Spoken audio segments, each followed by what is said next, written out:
evening and welcome to Deakin Edge at Federation Square for our future Melbourne conversations event around climate action, cities and citizens, the new leaders. I respectfully acknowledge that we're gathered here tonight on the traditional land of the Kulin Nation. I pay my respects to their elders past and present. My name's Katevino, the Director of City Strategy and Place at the City of Melbourne, and I'm your host for this evening. The City Strategy and Place group leads some of the thinking and encourages and enables some of the thinking about what our city could be for the future, and we really welcome your thoughts on that tonight. This is one of the many events, in addition to online forums, that will contribute to the refreshed Future Melbourne 2026 plan. I'd also like to welcome our distinguished panel this evening, Mark Watts and Professors Auty and the Honourable John Thwaites. One of our aims this evening is to provoke you to create and contribute ideas to what the future of our city will be. It's a community vision that we're shaping, and we'd like you to share in your responses and your ideas and contribute many, many ideas to that. But first of all, it's my complete pleasure to welcome Mark Watts. He's the Executive Director of C40 Cities. He's travelled a long way to come here tonight, and he travels a lot because he's able to get out and engage with the most amazing cities all over the world and find out what they're doing and stimulate and sponsor and engage and exchange their ideas on how cities can respond to climate change. And he's going to be here this evening to share those thoughts with us. C40, for those of you who don't know it, and I'm sure Mark will go into it in a bit more detail, it's a network of megacities that are committed to addressing the challenges of climate change. So C40 actually supports those cities to collaborate effectively, get together, share ideas, and also stimulates that thinking between us so that we can all learn and share and make a difference in terms of us and our contributions to the leading cities of the world. Mark's been the Executive Director of C40, the city's climate leadership group, since December 2013. Prior to joining C40, he was the Director of Arup's Energy and Climate Change team in London. He also worked for the Mayor of London and has been described as the intellectual force behind Ken Livingstone's drive to make London the leading light of the battle against global warming, which is a terrific background for the work he now does with C40. He's also a Senior Associate at the University of Cambridge Institute for Sustainability Leadership. So I'd like to first of all welcome Mark to the stage. Thanks very much. Thank you very much, Kate, and it's a real pleasure to be here and indeed to take part in the Future Melbourne conversations. It's been a few years since I've been in Melbourne, and already from the meetings I've had today I can see a huge amount is happening in what is one of the most active and leading cities within the network that I represent, C40, about which I will say a little in a moment. But what I'm going to be focusing on is cities as the new frontier of climate action, that really when we look for hope that we are going to be able to avoid the potential of really catastrophic climate change, it's cities and city leaders that offer us the best chance of getting there. And C40 is part of that equation. It, as Kate said, it's an organisation that brings together the mayors of the world's great cities. Despite the name, we're now 83 members at the moment. I was in the newest to join just a couple of days ago, Auckland in New Zealand. And generally, these are very large cities, over 3 million population, but with a few others that are a smaller population size, but real green leaders in the world that the big cities want to work with. And it's very much an organisation created by mayors, led by mayors, and based on data-driven participation standards. So there are no fees to be part of C40, but when a mayor joins the organisation, they have to commit to taking real-world leading action on climate change and to be measured by us, by the organisation in that, and then to regularly be benchmarked against the rest of the members. And most of what we do is about peer-to-peer exchange of best practice. So the very simple idea at the heart of C40 is the best person for one mayor to learn from, or indeed one city official to learn from to increase their level of ambition, is to look at what another city has done that has already tackled a similar problem and found a solution. And what my team do is facilitate that conversation between the members of C40.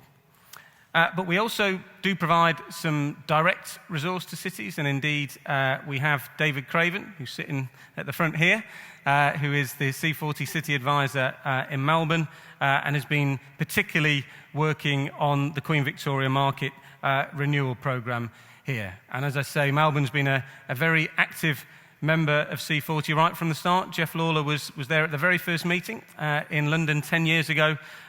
You have been the recipients of 2 of our awards, 2 years running, prestigious awards given out in a very competitive environment now to the cities that are delivering the best low-carbon projects in the world, and Melbourne leads our Sustainable Development Network. So I wanted to start with COP21 and the Paris Agreement, and I think it's hard to understate the momentum that is being created from that agreement back in December. There's an environmentalist and journalist, George Monbiot, who writes for the British Guardian newspaper, who I think captured it pretty well, or he's slightly on the negative side.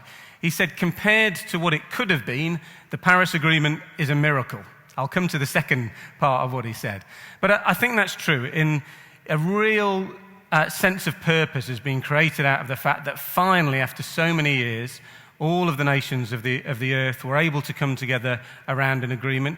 And actually, it was a more aspirational agreement than most of us who've been involved in these things for those 20 or 30 years would have expected, with a target to try and keep global temperature rises to just 1.5 degrees above the pre-industrial average, a bit lower than all the climate scientists have been working on for some time.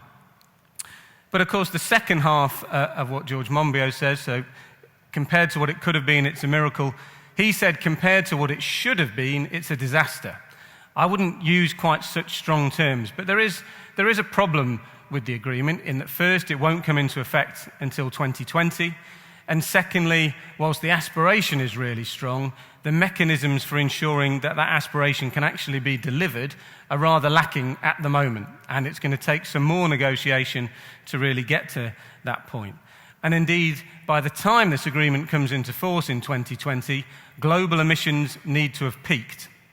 I should have checked the latest number, but since the Kyoto Protocol came into force, emissions have risen 50 or 60%. So it's quite a big task to get to that peak emissions point by 2020, which I think puts a real emphasis on what other political actors, other than the national government leaders, can do in the meantime up to 2020 and indeed beyond. And indeed, when in C40, we analysed how important action at a city level is in a report we published just before the Paris conference, our finding was that a third of the global safe carbon budget, so the total amount of carbon that scientists estimated we can risk putting into the atmosphere and avoid, in that case, a 2-degree temperature rise, a third of that global carbon budget could be used up, could be determined by decisions made at an urban policy level, mostly by mayors, in just the next 4 years.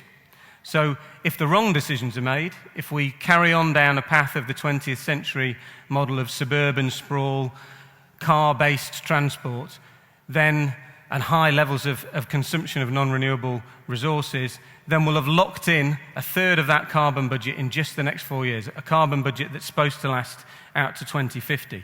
But of course, there's a positive side of that as well, if you believe that action really can and will be taken at a mayoral level, because the other side of that is true as well. We make the right decisions, we can hold back that carbon budget so that there's more of it to play with in the long term.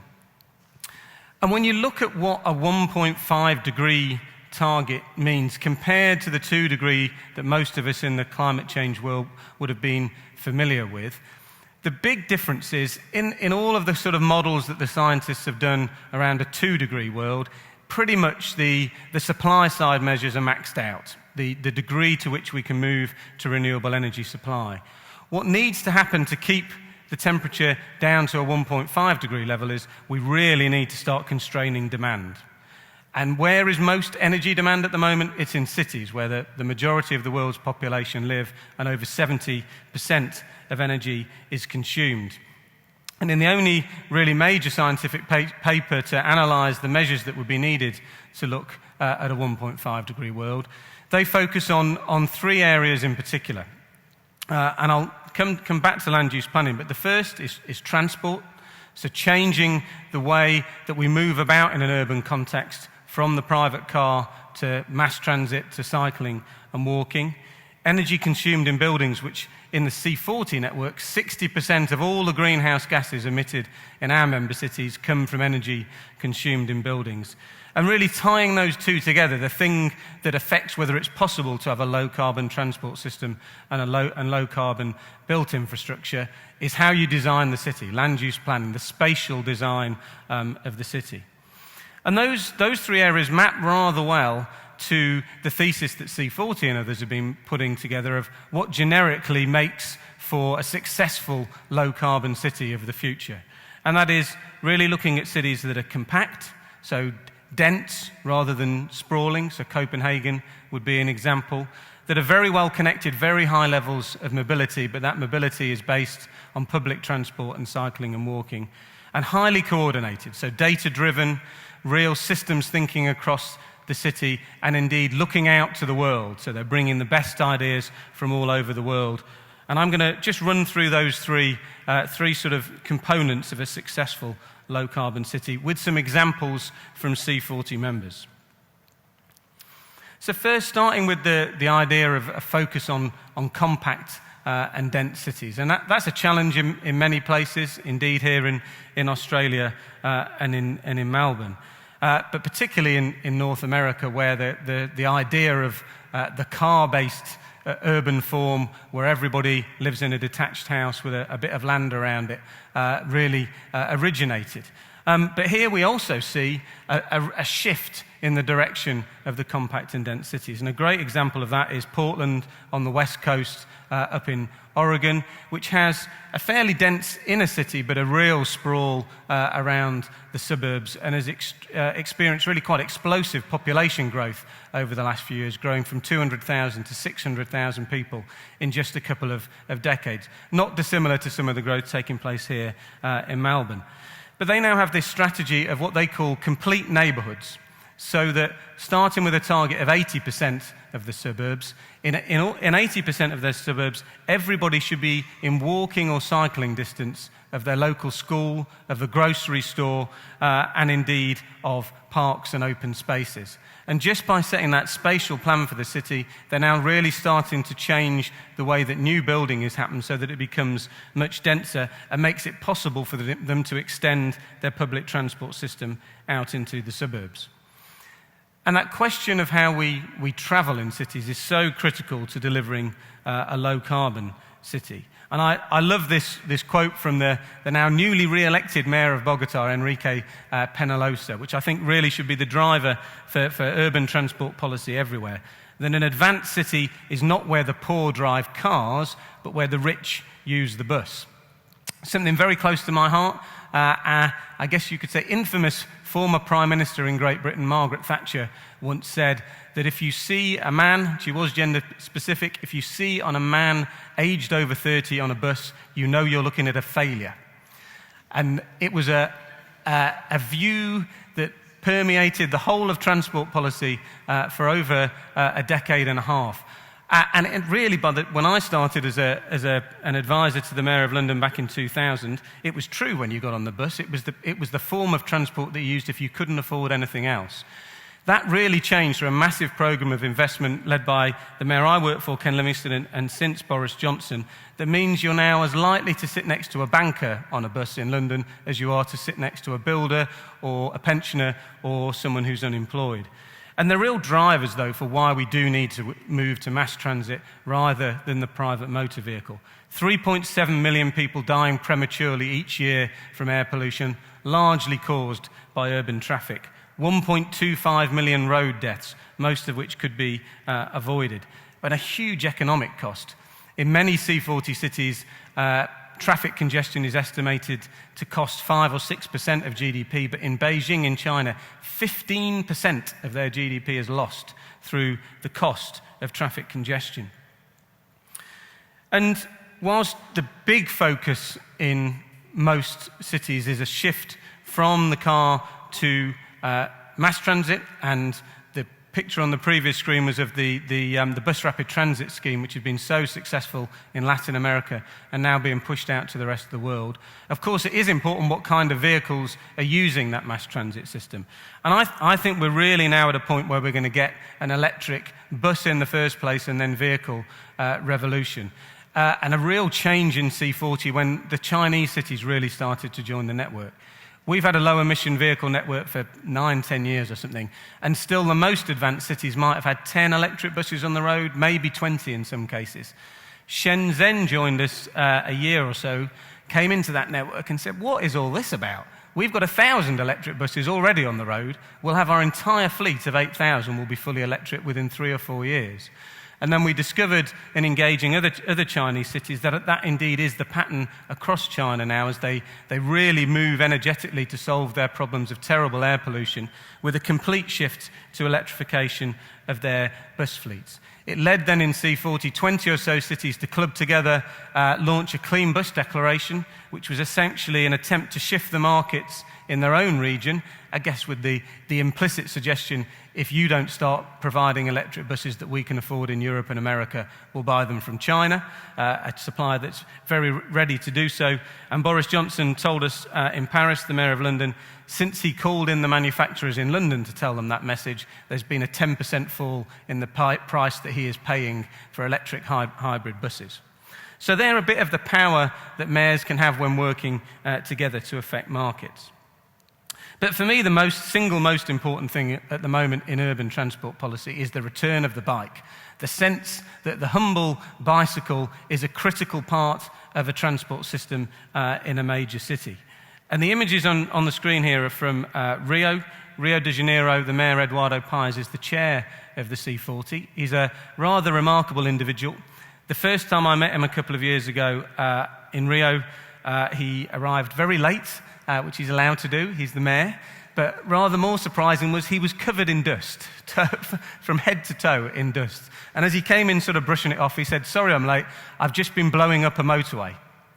And what you can see at the top of the screen here is the 6-lane elevated highway that used to go through the central business district of Rio, which has been blown up to make space for a huge public plaza, extraordinary new museum, the Museum of Tomorrow, and indeed now an additional 80 kilometres of segregated cycleway, bringing Rio's total up to 450 kilometres, the longest in South America, and a new light rail that goes right through from this wonderful port redevelopment through the central business district and out to the Olympics. And this is leveraging Olympic investment. And it's been that's a real sort of sea change. And for anyone who's travelled much in Latin America, these are cities where the car has been completely king and completely tied up the city. But now bikes really starting to make a big return. And over 700 cities now have bike share schemes like the Paris Veleb, up from just 5 in 2000. So the speed with which that learning and sharing of best practice is taking place is really extraordinary. And there's some sound economic reasons as well as transport reasons why this is being done. And I think quite a central study by the city of Copenhagen, where 45% of trips to work are made by bicycle, in one of the richest and indeed coldest cities in C40. Still, everybody cycles to work. They estimate that they save $1 in healthcare costs for each trip, about 4 kilometres in Copenhagen, that is made each day. So, compact cities, highly connected on the basis of public transport and cycling and walking. The third element where I'll dwell for the longest of what we're seeing as the direction of future successful cities is really around coordination and running on data.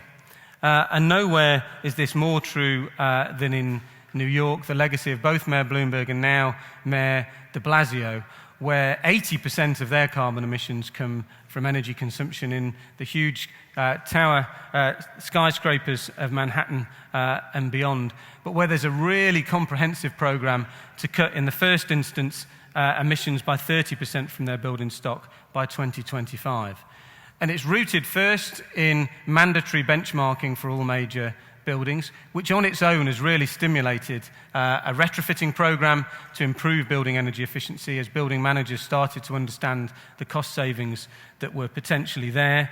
But now mandatory retrofitting of major buildings every 10 years, and an estimation that they'll save $8.5 billion through this program through to 2025, as well as creating a nice number of jobs. Now, to be fair, the mayor in New York has really, really strong powers over buildings, which most mayors don't enjoy, but a sign of what can be done. At a kind of different, and I put this slide in, I admit, because I knew there were going to be a couple of my old friends from Arup in here tonight, and this is a project that was started by Arup some years ago. But it's the idea of thinking differently about how we use buildings, and Jeremy Rifkin's concept that buildings really should be power plants, not just places where we live and work. And the image on the screen is from Hamburg, which is the first algae-powered building in the world. They're literally growing microalgae up the facade of the building, giving it an insulation effect, but also an energy source, which is then gasified and used to provide the electricity for the building. But I was delighted to find when I was in Paris last week that this is an idea that's now being copied in Paris in a slightly different way.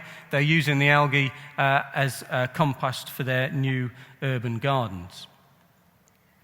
And some measures that we're seeing that have some pretty big effects are really very simple. That's a quite complex technological change, but simply painting the roofs white is being done in many cities around C40, has the significant dual effect of both providing a cooling effect, but at the same time reducing energy demand in increasingly hot summers.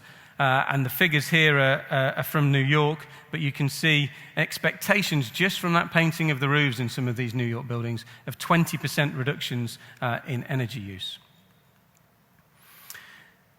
Waste management is an issue for every city, particularly it's so in carbon terms in the global south. Some of our Latin American cities, it contributes about a quarter of their carbon footprint. An interesting project in the city of Houston is rather turning on its head the wisdom that most of us in city government have grown up with of moving to ever more household separation of waste so that it can be better and more easily recycled. Houston has decided to go back the other way and have one bin for all the rubbish, which then allows, through quite an intensive capital investment program, 100% mechanical storage, a huge reduction in the number of truck movements, 5,000 truck movements, which lowers the carbon footprint quite considerably, but they estimate at the same cost. And I think lots of cities will be looking to see if this works. One interesting thing is, though, the public don't like it, because the public in Houston have got rather used to recycling their own rubbish and feeling quite good about it, that it was their contribution to a greener planet. And there's been a bit of a rebellion of now the state intervening and doing it for them. An interesting facet of the kind of new focus on coordination in city is something that the chair of C40, Mayor Pyers, calls polis digitocracy. I love the phrase. It doesn't seem to catch on, but it's an attempt to merge the sort of Greek concept of democracy with the 21st century digital social media revolution. But what the mayor in Rio has done is a reaction to popular protest, essentially. Hundreds of thousands of people on the streets in Rio protesting at rising bus fares some years ago. And the mayor asked his advisor, how the hell did this happen? They didn't, through all the conventional channels, they had no idea of the level of public anger. And it turned out when they looked at it that the protests had been organised almost exclusively through Facebook and social media, and mostly by people under the age of 25. And the mayor said, right, find me the ringleaders and bring them in to see me. Instead of giving them a dressing down, he hired them all on the spot. He hired 20 under 25-year-olds, created something called Lab Rio. You can see the leaders of it in the photo here, and gave them carte blanche to create a new citizen engagement program within the city using primarily social media. And the three main things of it, Agora Rio, going back to that Greek ideal, where citizens pitch ideas about the things that they want, but mostly online rather than in person. Mapeando, which is an online mapping of demand. So you go to a city map and say, I want a new bus lane here, I want a cycle lane here. And it all ends up in, I can't pronounce this in Portuguese, but let's say it's Immerso. And it is where they then have a 3-day intensive debate in person when the citizens come together to debate the ideas that are put forward with the commitment by the mayor that at least some of them will come into reality. And in Paris, Mayor Hidalgo hosted a wonderful meeting of mayors in Paris as part of the COP21, which I think really had a very positive effect on the attitude taken by the national leaders. She's got a program. It's not called Madam Mayor, we have an idea, but it is that kind of process where they've taken 300 public buildings that have fallen into disuse or low levels of use, offered them up to the market for sale, but linked to a design competition that prioritises the creation of new public space, low carbon buildings, and indeed greenifying the city. And I was looking at the results of it last week. It's really rather extraordinary. And the mayor was saying that if they'd taken the highest cost bids, because this is both a design for a new building but plus a financial bid to purchase it, if they'd taken the highest cost bids, they'd have raised about $1.4 million US. Instead, they're only going to raise about 700 million because they've taken the ones that really were the highest quality of design. And what's really striking is most of them look a bit like this one. This is a community-led scheme, and pretty much all the ones that had a community influence had huge amounts of greenery in them, either urban farming, creation of new parks, green roofs. And it's really given a sense to the mayor that that's what the public want to see, and indeed fits very much with the policies that they already had in place. So, coming to a conclusion, I've focused very much on the positive, partly because I'm one of life optimists, but also because I really do think there's some reason for positivity coming out of Paris and the momentum that's been created by that agreement. But it's not to ignore the fact that we still have some major challenges. The first of which is that whilst we've got one target of 1.5 degrees, what that really means is that we need to reduce the total carbon per person in the world as our population rises to 9 billion, to under 2 tons. In reality, it's going to be more like about 1.5 tons per person. At the top of the slide here, you can see the cities in C40 that are closest to that. They're all in Scandinavia, and they're hovering around 2 or 3 tons per person. But the average across the rest of the network is much, much higher. I'm afraid Australian cities towards the top at 16.5 tons because of your very carbon-intensive energy mix. China, around 7.2 tons, the EU, 6.8. So how we get down so steeply, so quickly, is going to be a huge challenge, and it means not just sharing best practice, but creating new best practice, because this is going to mean lots of things that haven't been created yet. And it can, often when I show that slide, it can have a sense of kind of pessimism, it's just too difficult to achieve. I take succor from the words here of one of my favourite rock stars, Ian Brown of the Stone Roses, who, when being constantly badgered by questions from the media about Manchester, where he grew up, he sort of angrily responded, it's not where you're from, it's where you're at, pointing at his head. And I think the thing here is not so much where we start from here, but having the ambition and the will to succeed in moving to a low-carbon future and really believing that that's possible. And there's real reasons to believe that we are going in the right direction. I think one of the strongest is, for me, the debate about whether there's a choice between economic development or taking action on climate change is largely being won. The work of the new Climate Economy Commission has been really pivotal in showing that getting on a low-carbon development pathway now will result in faster rising living standards and stronger economic performance over the medium and long term than sticking with the old 20th century fossil fuel model. And Pope Francis has been central in this. I think his encyclical, which brought such a connection between tackling inequality and tackling climate change and showing that the two were so united, has had a very powerful impact. And this is from the meeting he held, and I think very significantly, The first politicians he met after publishing his climate change encyclical were not presidents and prime ministers, it was mayors invited to the Vatican. And this is from that meeting that I was very privileged to attend.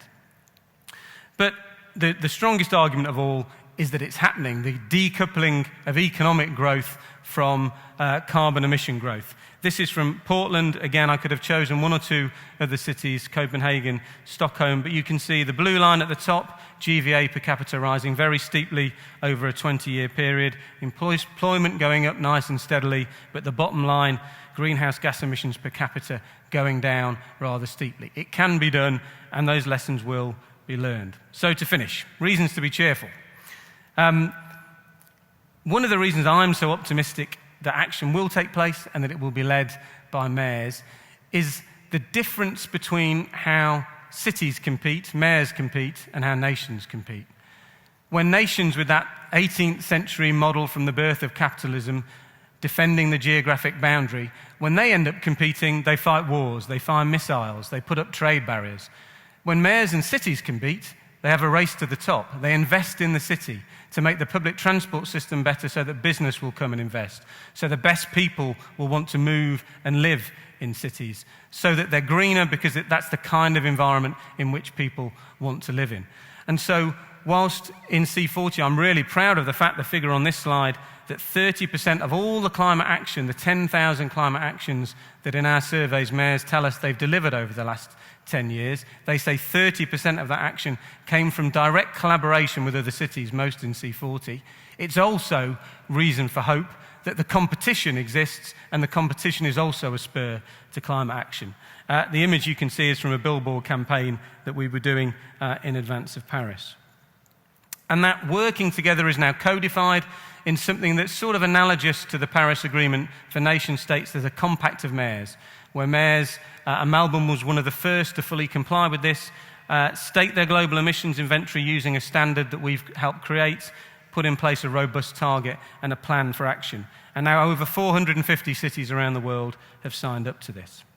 But I'll leave with a final thought, which is, if we really think it's possible that the Paris Agreement will be delivered and that mayors will be at the front of it, why don't we go the full hog? This is an idea from Benjamin Barber, the American political theorist, but really that the age of the nation state is over, because the nation states collectively aren't able to solve global problems. But cities, when they work together, are able to work across economic, cultural, and geographic boundaries. And I think this, obviously slightly staged, but wonderful image of the steering committee of the C40 meeting in the beautiful library of Paris City Hall really epitomises that action, and got us a wonderful centre page spread in Paris Match.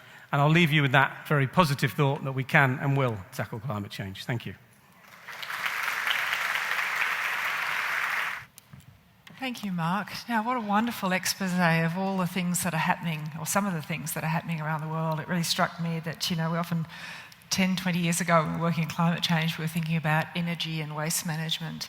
And the way that you portrayed it evolving from energy and waste management into citizen engagement, urban ecology, the way that data was being used, and the move in towards smart cities, and ultimately, of course, leadership was a fascinating presentation. So thank you. I'd also like now to welcome to the stage, first of all, Kate Auty. Kate's the Vice-Chancellor's Fellow at the University of Melbourne. She's the chair of the advisory board for the Melbourne Sustainable Society Institute. She's a future Melbourne ambassador on climate change. Kate's also the former Commissioner for Environmental Sustainability in Victoria, and has a particular interest in engaging citizens of all backgrounds, including our Aboriginal people, in terms of their role in justice and their settings in Victoria and also across the WA goldfields. And I know that's her commitment to that climate justice outcomes is particularly driving some of the work that Kate does. So Kate, please join us on stage.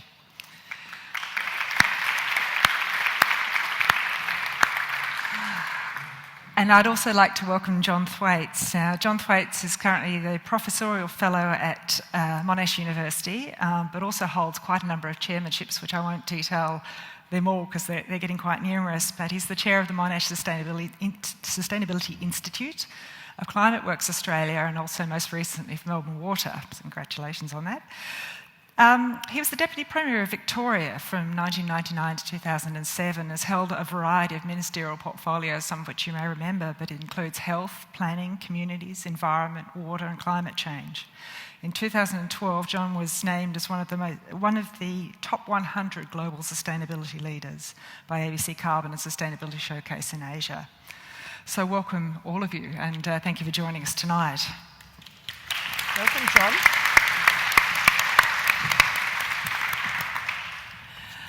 Kate, I'd like to start with you because I know you were recently in Paris for COP21, and obviously just having your role as the future Melbourne ambassador on climate change, and your experience from the work there with the cities and your reflections on Mark's presentation.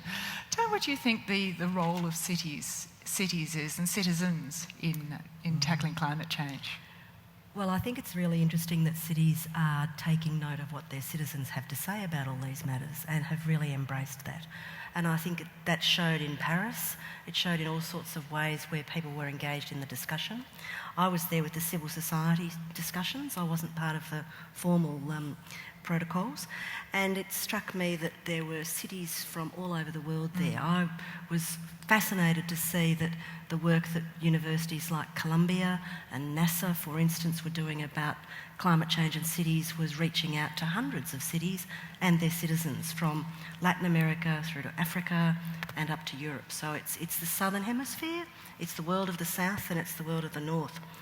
I think it's really gratifying to see that the City of Melbourne is at the moment embarked on a real invitation to everybody to be involved in telling the city your ideas for what you want to see in future Melbourne 2026. And if anybody here has not yet put their idea on the website where you find it by going to participate, please do. But the ideas are being really welcomed by the City of Melbourne, and they range from things like density to cycling to thinking about what a digital city would look like. And I thought it was fantastic to see what had occurred with the digital city and the embracing of digital technology in Latin America. And if we could be doing that sort of thing, we'd certainly be having to worry less about getting people transported to places where they work. They can work from home. Thank you, Kate. In fact, that issue of data really struck me in Mark's discussion as well. It was obviously the membership of C40. You introduced that as being data-driven participation standards, but then you talked about the data on global and national emissions, and you even talked about mandatory data reporting and so forth, and then moved into polystocracy. So you're nearly there. So the role of data and what it can achieve in cities. So I was interested, John, in your work with ClimateWorks as well. You also work with data, and interested in your perspectives of the role of data in driving some of the changes in cities. Yeah, well, certainly it's critical, and ClimateWorks has done low-carbon growth plans for the City of Melbourne and for Geelong and many other cities. And essentially, we've had four basic pillars of action. First is energy efficiency, ambitious energy efficiency.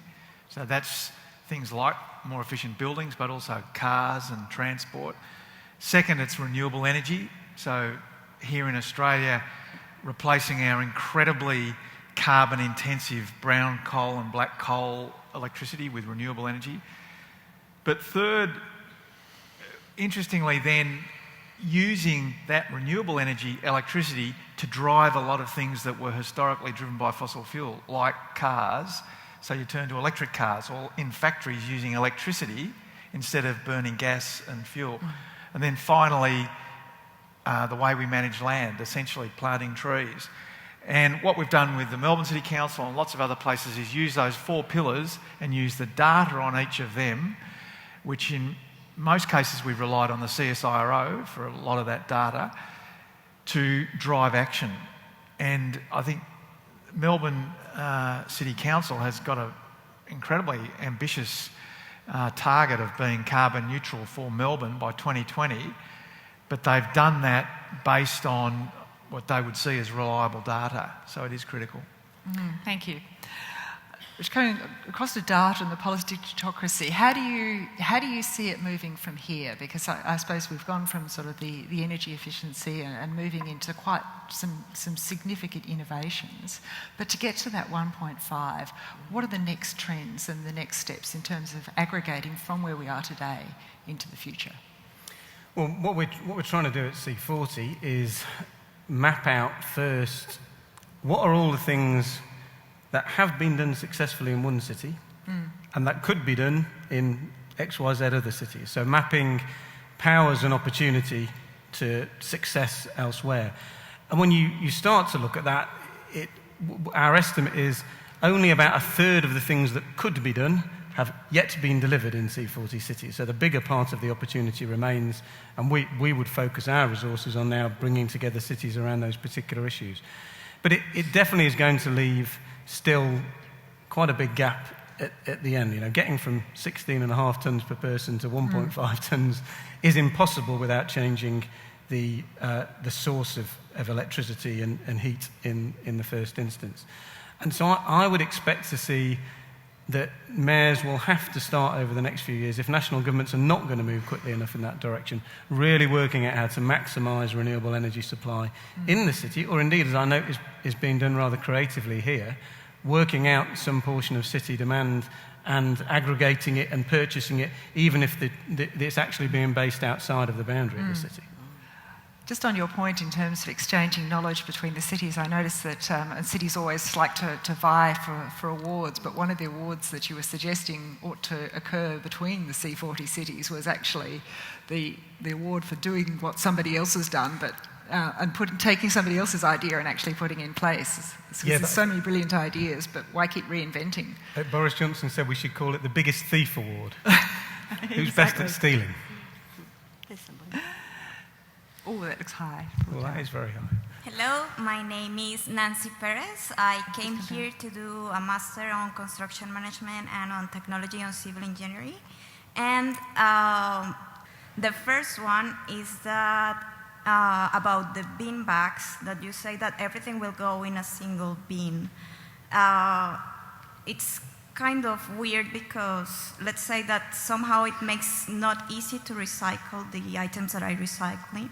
And also there are other places like Switzerland where it is mandatory for people to buy 4 different bags and to separate all the waste depending on which line it goes. So it makes easier for them to recycling, and up to the point that I heard that they already have to import some of the waste of the nearby countries because they are using everything that is waste there.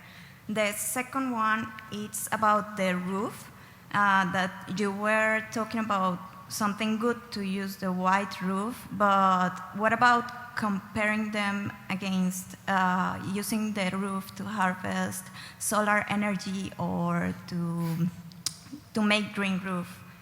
So who would like to take from the first one? Yes.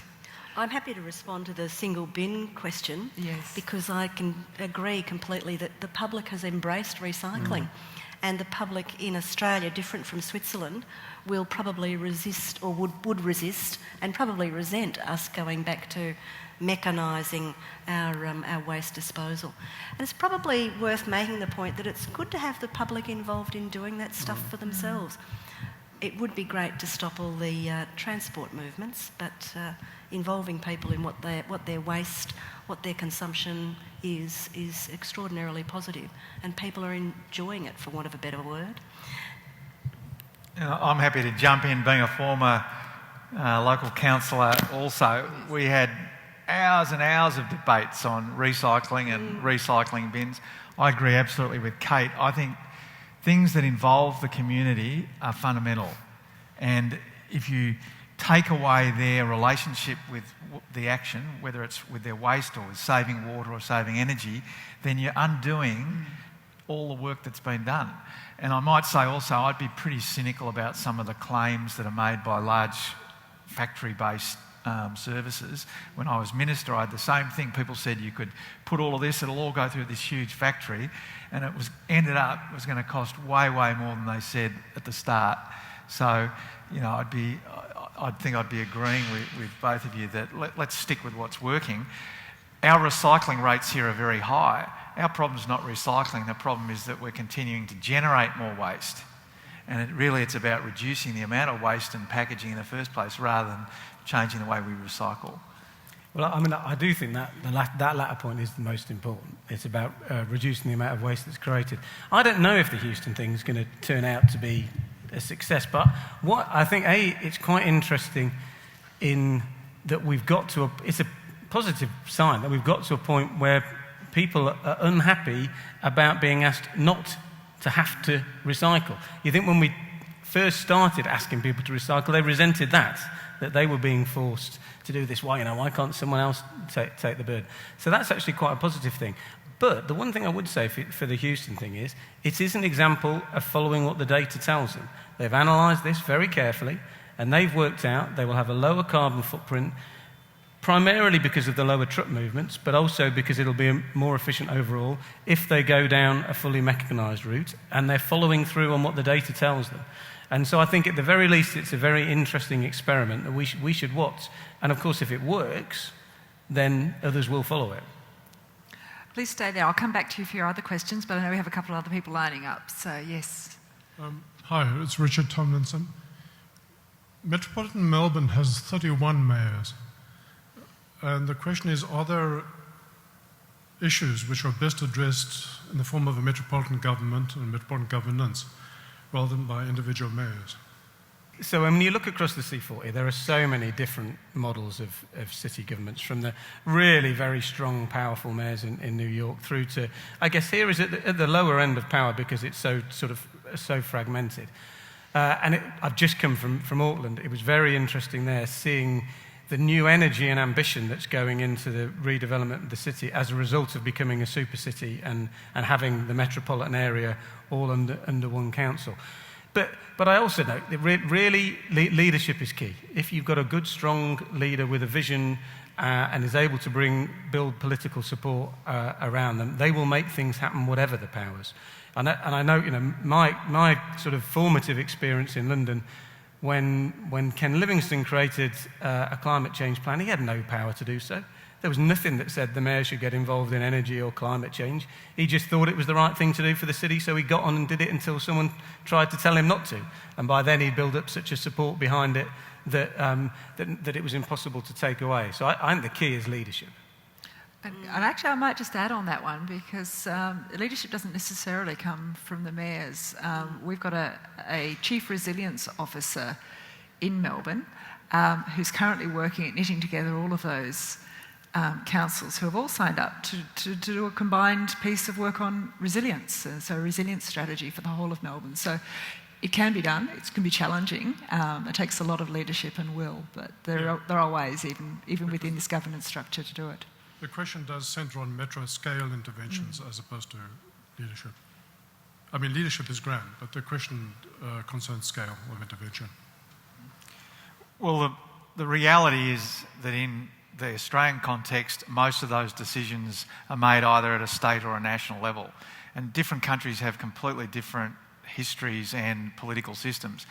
But most of the levers, for example, vehicle emissions, national, building regulation and planning is largely state.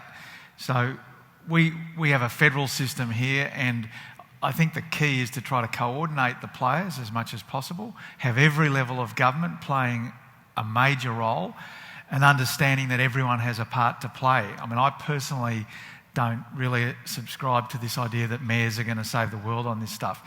The reality is, if you don't have national governments doing it and leading with financial incentives, carbon pricing, we're not going to get to zero carbon. I mean, we can have, and we must have, great action at a local level, but we also need national level as well. And that's, unfortunately, I think what's lacking in the Australian context at the moment.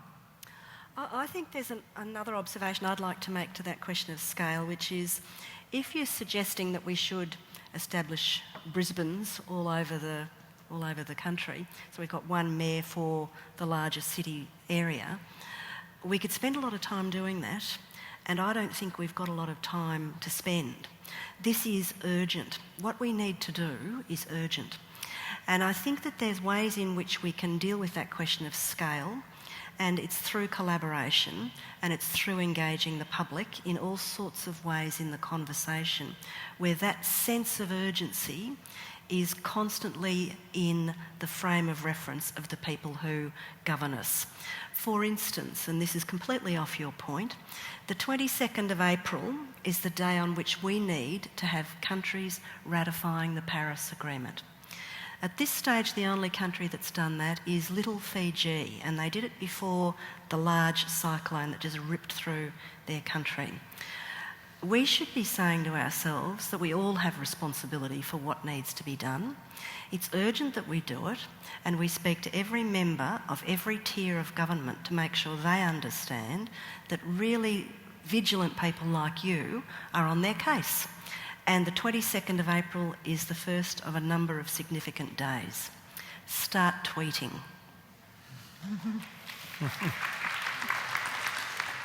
Amongst other things, I'm a representative of the LEAP and the Environmental Film Festival of Australia. I want to stay on leadership, because one of the things in Melbourne a couple of weeks ago, we had a Transitions Film Festival that was looking at not just environmental issues, but how do we transition to a better world. And it was very interesting that amongst about 20 screenings and panel discussions, including people like Professor Auty, whenever one of the interesting takeaways from this festival was that when the movies had a 95% negative tone or message, the audience complained.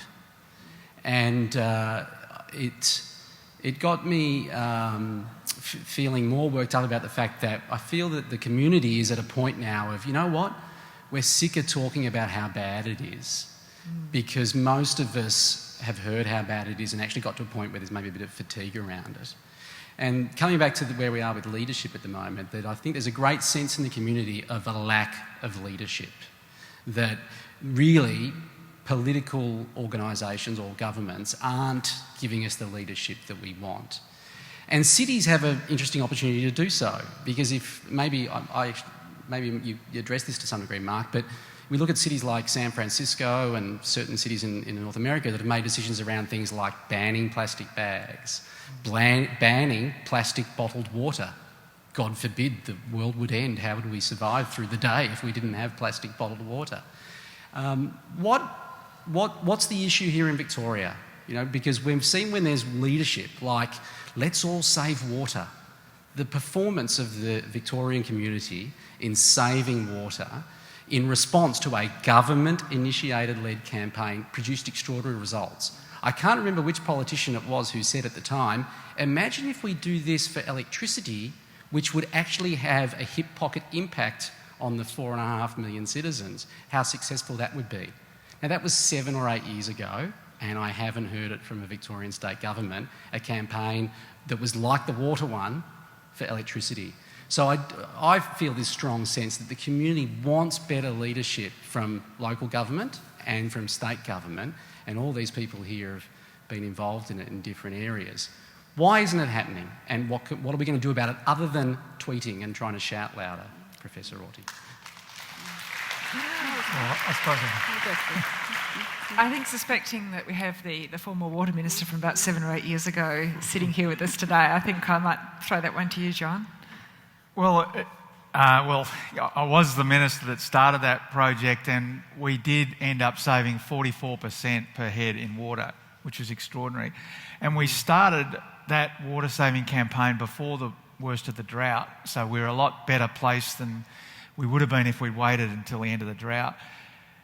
But I used to show a slide at the time where I talked about that and said how fantastic it was that we'd reduce water by that amount, and then I showed our energy use per head, which had gone up since 1960, 500%. So water use had come down and energy use had gone up. And I said to myself, is it something about water or is it something about energy? But then I looked at the same graph for California, and it was the opposite. In California, their energy use had come down, but actually their water use is pretty bad.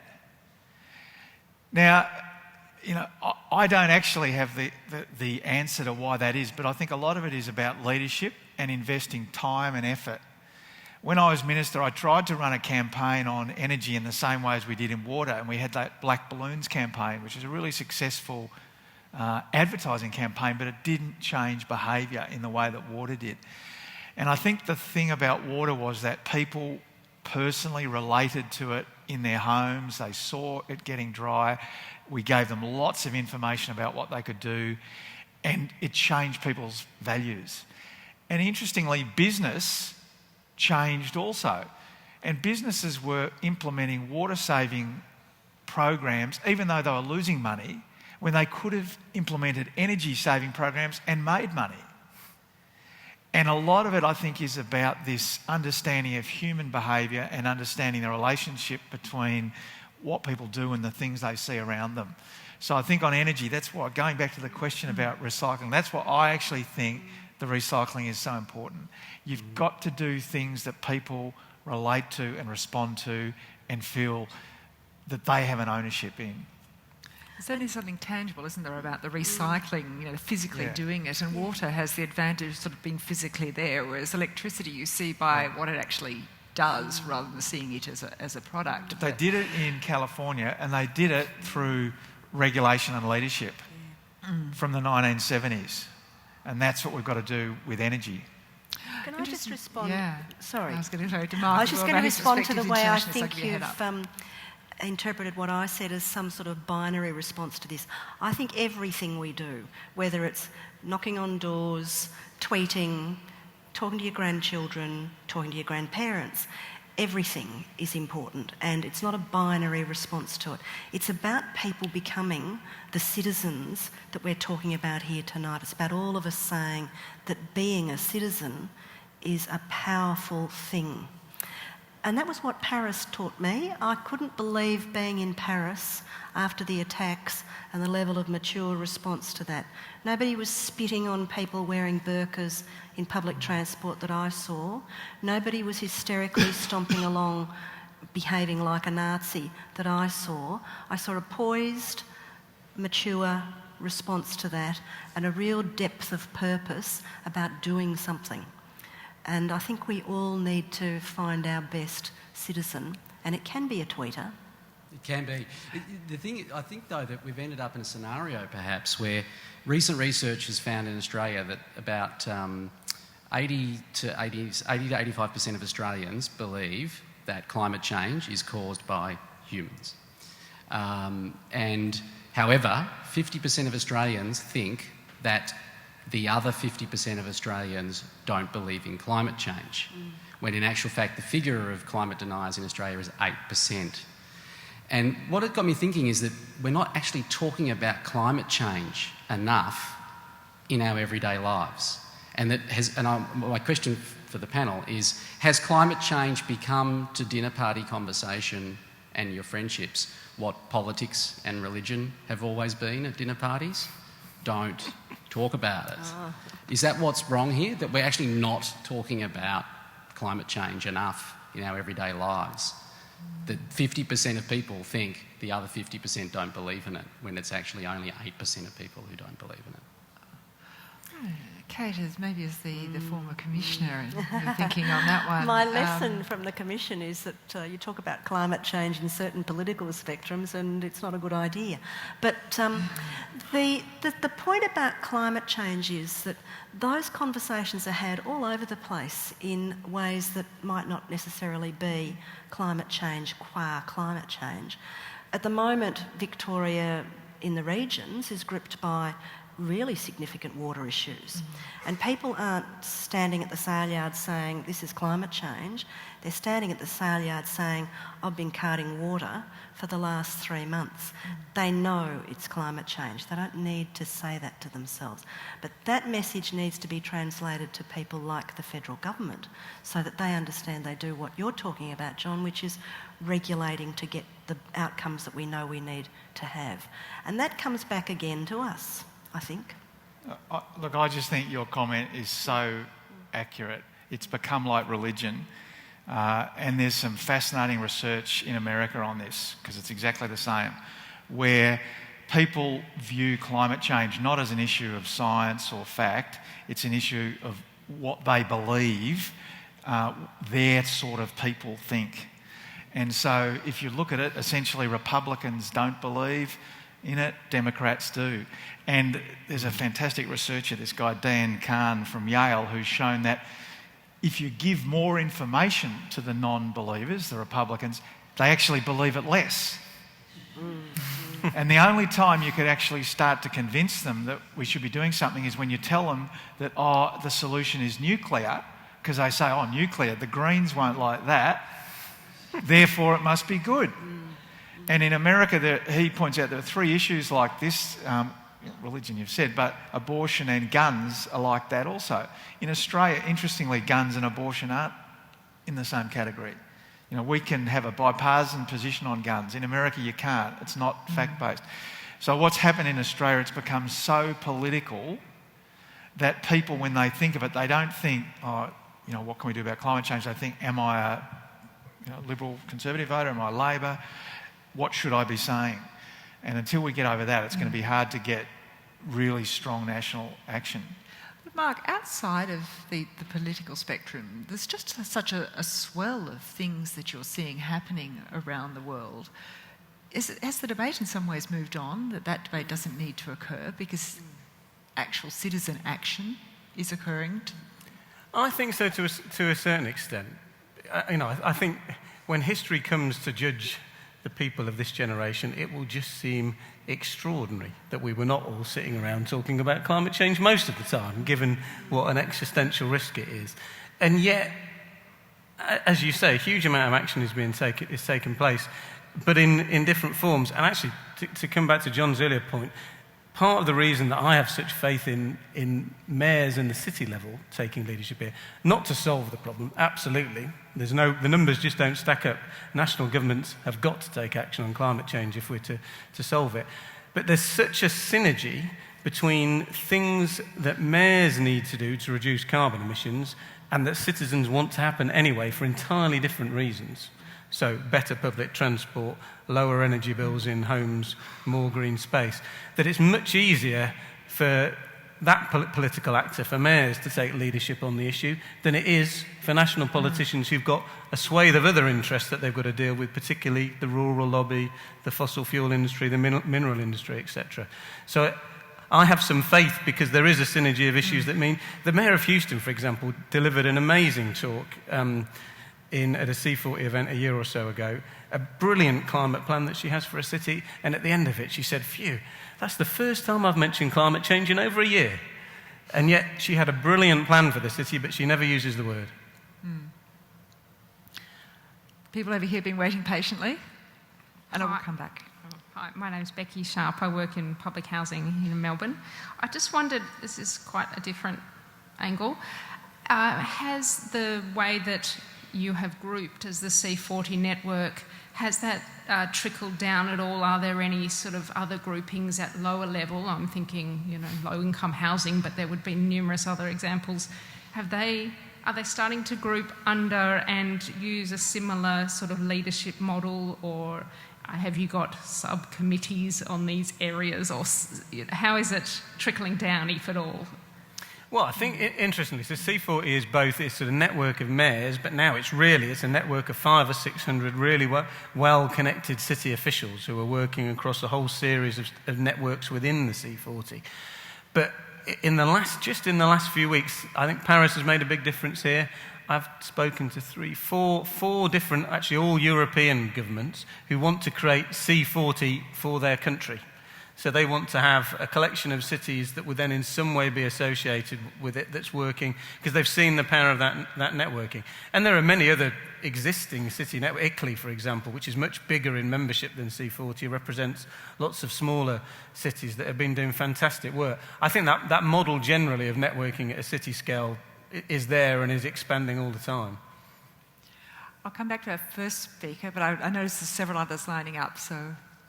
So it's just the third question was a bit related with what they were talking about. It's a bit about data and a bit about leadership because, well, the previous government cut some of the funds that were going to the change to renewable energy. And nowadays, this government cut some of the staff of the CSIRO that is working on the climate change, like the data collection and analysis.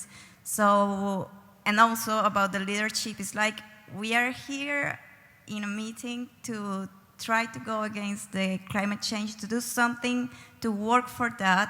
But even though we see that the government is not working in the same way, so it's like, do you think we can do something to change that, or and do you think also that the cut in the CSIRO will have any effects on the way that we are talking about climate change in Australia? Oh, well, I'm happy people looking at me. Well, first in relation to the point you made about changes to renewable energy and to overall carbon policy, if we're going to get to where we have to be, which is net zero, we've got to largely rely on renewable energy. And we have to aim to be at 80 to 100% renewable energy by the middle of this century. And you can't get there unless you start now. And unfortunately, what we did here was, in the last couple of years, we've had this big debate about whether we should have a renewable energy target and what it should be, which means in Victoria there is no renewable energy being built except for a couple of wind farms which are being built because the ACT government, which is really a city government, has put out a tender for them. So now, finally, that's been agreed. I hope that we'll start seeing some renewable energy, but it has to be really fast and we have to move quickly. The second question you raise about the CSIRO, I think it is obviously pretty silly to be cutting back on the area that's going to give us the best information about the impacts of climate change. It's not just mitigation. We actually have to know where the impacts are going to be and what they are, because we are going to have to adapt. And so cutting back on those scientists doesn't seem to make a lot of sense. First thing, some good news on collection of waste. Foothills County in LA adopted electric buses for their school buses. They had an immediate positive effect on their budget in terms of health costs and maintenance costs, and they've now resolved to have all their garbage collection by electric machines. And Musk's first partner in his electric vehicle, Tesla, branched off so he could concentrate solely on the transport and buses and heavy vehicles, and that's what he's doing, and doing actually retrofitting the vehicles. So it's happening, and it's happening quickly enough. I've got a more difficult issue, and I think it's a ceiling issue, and I think it reflected in your figures. Never stand between an investor and a subsidy, and we have an economy that is basically a subsidy economy, and the wealth is accumulated through subsidies. Are we ever going to break through that ceiling? Because I think the subsidies are going into destroying the environment. And can you ever do it? Do we have to actually tackle that very fundamental issue? I mean, that came up quite strongly in the 2020 vision discussions in Canberra as well. Kate, would you? Oh. I couldn't agree more that we've got a subsidy economy and we need to do something about it, and it's a fundamental issue. You called it a critical issue, it's fundamental. I would say that I think that there's a really, it seems to me, an extraordinarily enthusiastic embracing of renewable energy amongst the public. I don't think there's any doubt about that. And we saw it in the little town where I live, where we called on people to express a view about whether our town should go 100% renewable. We had a meeting of 100 people in the hall. 40 of them put their hand up to be the committee. That's now called the Committee of 40 for Renewable Energy. It's a large committee and there's a subcommittee. That's right. clearly people have a view about this and they know that they need to do something about it, and we need to stop electing drones. I'd like to turn to one of the questions over there. Hey, so my question, I suppose, relates to some of the other things. Introduce yourself. Oh, my name's Daniel Robinson. I'm no one notable. Hi, Daniel. So my question sort of relates to, like, people, we've been talking about how to, enact more action from the public and, get more involved and stuff. But the problem I mainly see is, especially now with the Liberal government, they're very heavily backed by big business. And so you have this perpetual cycle of, like mining companies, big banks and stuff, lobbying politicians basically to vote against certain policies. Like the carbon tax was a prime example. They so heavily aimed at the public that it was gonna make your power bills go through the roof. So every sort of common Joe was like, oh, I don't want that. But they didn't educate people enough to know that $7 hike you could bloody refund back on tax anyway. So it wouldn't make any difference. That whole policy came out of mining not wanting to pay tax, even though they make 600 million in profit. And then the argument against that is like, well, vote next time the vote happens, vote for someone else, the Labor Party, the Greens. But the same problem happens because even when they're in opposition, they're not going to agree. You're not going to have a bipartisan agreement on a policy. So it's this sort of perpetual cycle that I don't know how you would get out of. So your question specifically there is? A question specifically is how do we better make the government more accountable and aware of what the public wants? Because there's a very clear action. The public wants these things, but they're just not listening. So a couple of you have spoken about citizen engagement this evening. Mark, would you like to think about some of the examples? Well, I think one of the things here, of course, if we're talking specifically about Australia, is hopefully the global market will come into play here, and you don't have to solve all the problems yourselves.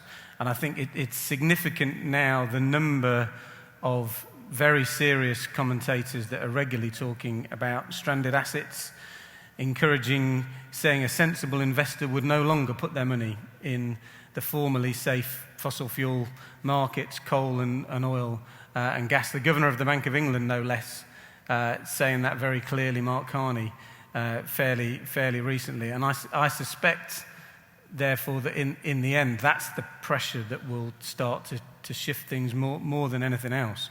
But it is really noticeable how much difference citizen action is playing in many levels. And I think one shouldn't underestimate the ability that a small group of people, very ferociously organised on a pivotal issue, can make. The examples I was giving from Latin America are quite profound, that the mayor of a city of 20 million people should feel so affected by what a group of teenagers and students had done that he feels he has to employ them in his office. Tells you what you can do if you just get organised. And the great benefit of the modern age of social media is you can talk to a very large number of people very quickly in a way that simply wasn't possible before.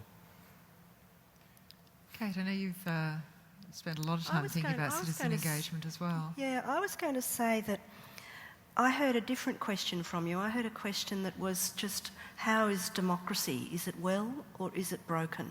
Did I hear that? Yeah.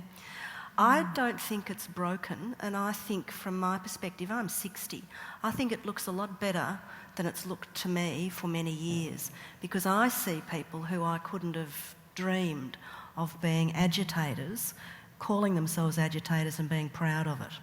And it's happening everywhere. And that's not Pollyanna, it's actually happening.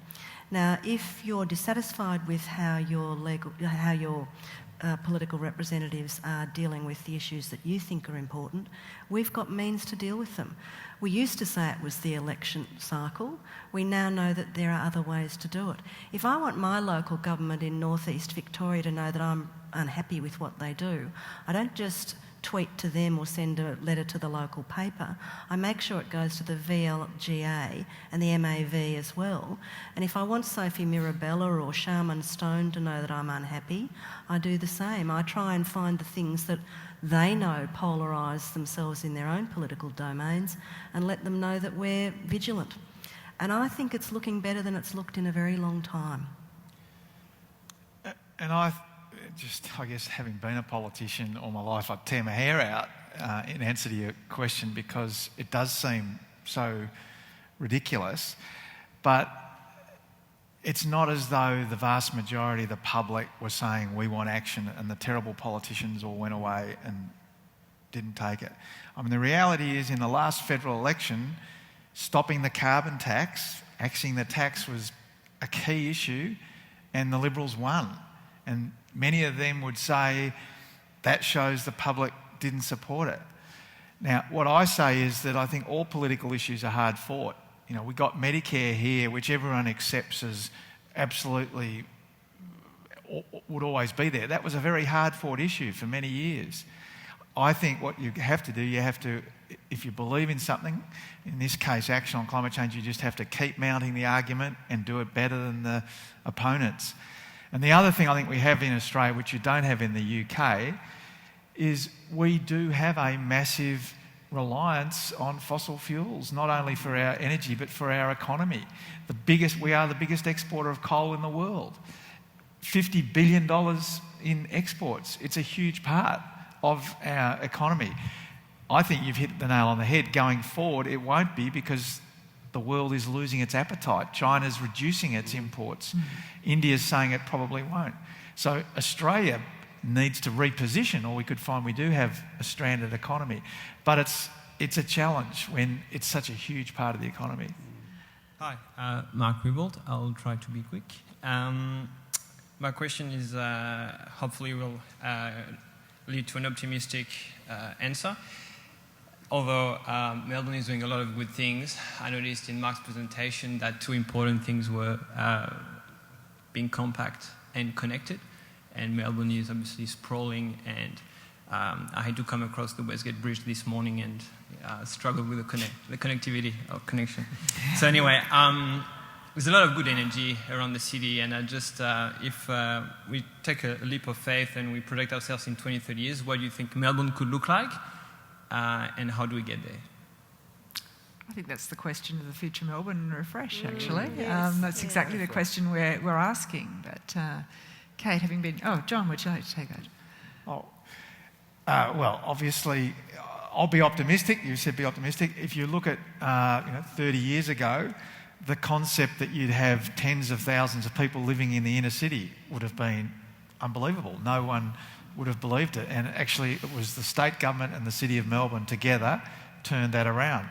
And in fact, in the inner area, we are becoming way, way more compact.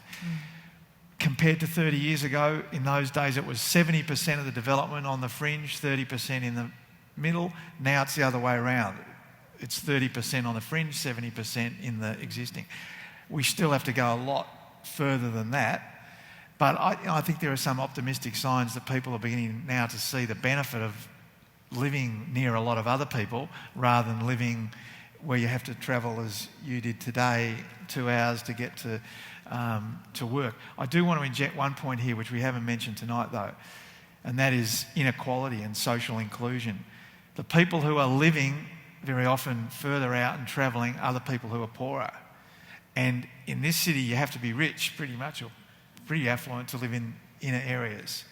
And everything we do on climate, in my view, has to have a strong social justice focus as well. So it's not just about reducing emissions, it's about also reducing inequality. You've raised an interesting point too from the point of view of the City of Melbourne and its future Melbourne plan. And it's that some people think that their ideas aren't necessarily going to be of interest to the City of Melbourne because they have that long commute to get them into work. That's not the case, and your ideas about what you might like to see happen, even as a visitor for work or for whatever else, are important. And Post them on the City of Melbourne website, participate. If you've got suggestions and ideas or questions or want to engage in that conversation about just those issues, which are of course equity issues as well, equity, transport, the digital economy, climate change, what it's going to look like in 2026, we'd like to see those ideas posted. You're welcome when you can get into town. I'm Emma Sotomaco, and I'd just like to ask a question, and perhaps Mark, you might be best placed to answer this, but a lot of the time the conversation in this space is really negative about the private sector and their role to play in this because they're profit-driven and motivated financially. And I'd just like to understand, we talk a lot about tapping into the human behavioural side, and how are we tapping into and your experience from C40, has there been any examples of how we've used that profit incentive and motivation to incentivise private industry to become active in this space and really make that transition towards a more sustainable society? Well, there's good and bad business, just as there's good and bad politicians, good and bad people. And there's no doubt that the fossil fuel industry has played a major negative role in holding back the world from taking action on climate change. But similarly, a big part of the reason that there was such momentum coming into Paris was the leadership of a number of big business leaders, particularly Paul Pullman at Unilever and others, who really came together to give the message to governments that some of the biggest firms in the world were behind action. And when you look at it at a city level, virtually everything that's going to be delivered around climate change is in some way going to involve the private sector. We've actually just launched an initiative that will hopefully help get over what's sometimes a barrier between public-private collaboration, which is procurement rules and a fear of engaging the private sector before procurement's put out, which then leads to not so great procurement and had there been a consultation. So we're now bringing together a group of multinational firms who will then be able to be engaged to help advise cities before they go to the market, but not in a way that inhibits the actual competition that then results for those tenders. And the gentleman who's waited patiently in the corner there. Thank you. Thanks very much. B. Doherty. I'm from Alphabet Fleet, which is owned by BMW, so my interest is transport. I want to just dwell on the issue of positivity. I mean, people enjoy positivity. I think one of the things is that people recognise that climate change is taking place in many cases, but they don't actually know what they can personally do about it. And in order to sort of give a positive message, one needs to also say, well, what can you do? How can you play a role? And I'll give you an example. In the world of transport, one can reduce emissions of a fleet by 40% by hybridising that fleet, putting in petrol electric or diesel electric vehicles. And if you put them on with a plug and charge the vehicle from the green energy, renewable energy, one can take that down to 60-70%. And the holy grail, of course, is to get to pure electric vehicles, which are 100% clean. So that's a really exciting story, and people generally react very, very well because everyone has a car. Most people have a car. They understand cars. They like it. It's kind of interesting, and they can see something that they can do. So my question is, do you think that this kind of positive message is where we should be going forward? And if transport is a positive message, like I've just described, what other low-hanging fruit in terms of positive messages might there be?